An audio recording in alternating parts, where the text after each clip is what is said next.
Hello everybody, Marcos Villegas here in Las Vegas. Post-fights where earlier tonight in round number 9, Terence Crawford became the new WBO World Welterweight Champion, stopping Jeff Horn via TKO. I'm being joined here with Timothy Bradley.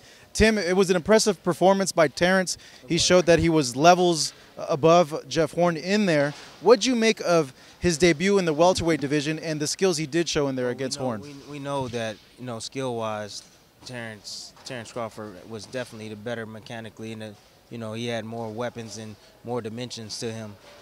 Jeff Horn is who he is. He's a tough guy. Comes to fight. He's a bully. He's a maul you type of guy.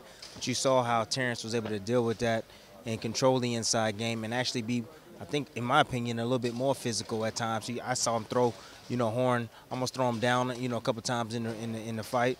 But Terence dominated every aspect of the ring. He showed that he can fight off the back foot. He can fight southpaw, right-handed. I mean, there's a lot of different layers. There's layers and layers and a lot of elements of Terence Crawford. He's tough. He's mean. He has a good left hook, good right hand, great jab, very schooled, high IQ. I think he made a statement tonight.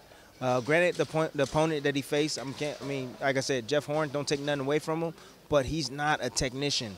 He's not a technical fighter. He's not like a Earl Spence. He's not like a Keith Thurman. These guys have punching power. These guys have, their strengths as well.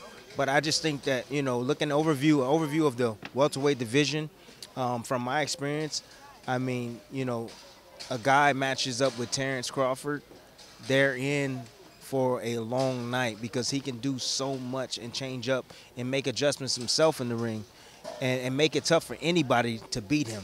He showed that he has a tough chin. He showed that, guess what, he knows how to break guys down. That was a big bully. We saw what Manny Pacquiao did against this guy. Manny Pacquiao was no slouch, past his prime, but he's still tough for anybody. But you saw what Terence Crawford did to him there. Slowly broke him down, man. It took some time. He took his time. He paced himself well, and he got him out of there. The ref stepped in.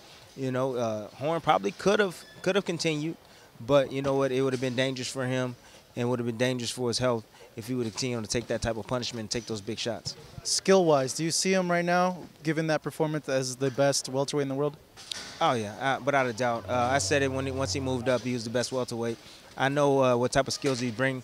I've been in the ring with him, when he was a lot younger, just climbing when he wasn't even Terence Crawford, and he was special then. And he continues to get better and better. You see him bring his power up, still precision, still sharp, still strong. I think he by far is the best welterweight out there. You got guys that can contend with him. Keith Thurman, he's been off. I don't know when we gonna see him. He's almost been off damn near 2 years. Come on, Keith Thurman, you better talk to your management or something, or you need to join the team. You know what I mean? Because we moving over here, 28 shows a year. Let's go. Stop playing. And get back in there and start fighting again, man. I think he's dealing with injuries and stuff like that, so he's having a lot of setbacks. But man, come on, get in there. And you got a guy like Earl Spence who's tough, who's big. Yeah, he's big, he's strong. He is another great fighter. He's a special fighter.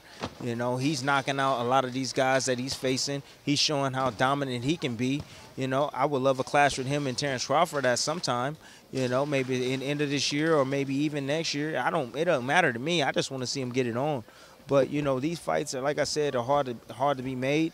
I think that each fighter, if they want to try to make these fights, they should try. They should seriously try, to make these fights. And I love the fact that these fights and the fight fans get to see it on ESPN, plus for $5, a month. It's unreal. It's not like you got to pay $100, pay-per-view anymore. No, you get to see it for $5 a month, and some of these fights are gonna be shown on regular cable, ESPN. For you, and this will be on an ending note, how does this win compare to Lomachenko's win over Linares, and you think this win puts Terence at #1, pound for pound? Both these guys, can you have a co-champion? It would be deserving. I think that'd be the right thing. Can we have a split? Because both these guys are doing things that, a lot of guys in boxing, they're breaking a lot of record histories and, history in boxing history right now. Terence Crawford, just captured his 3rd world championship in 3 different weight classes. He was the undisputed 140-pound champion, which hadn't been done. He had all the belts. I know Kostya Tszyu, he had I think 3 of them. Terence got all of them. First person in the history of boxing to ever do so. you know, and now he moves up to welterweight and he shows how dominant he can be, and he beat a tough, strong guy. A lot of guys didn't think that he was going to be able to stop him. I thought it would be a body shot. Well, the body shots took an effect on him, slowed him down, and of course, you know, Horn not being, you know, fundamentally sound, dropping his hands, moving out with his hands, step back.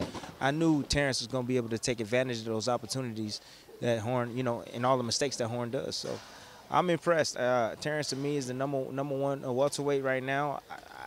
Even with this win right here, it just shows he's just too dominant, man. Too dominant, too smart.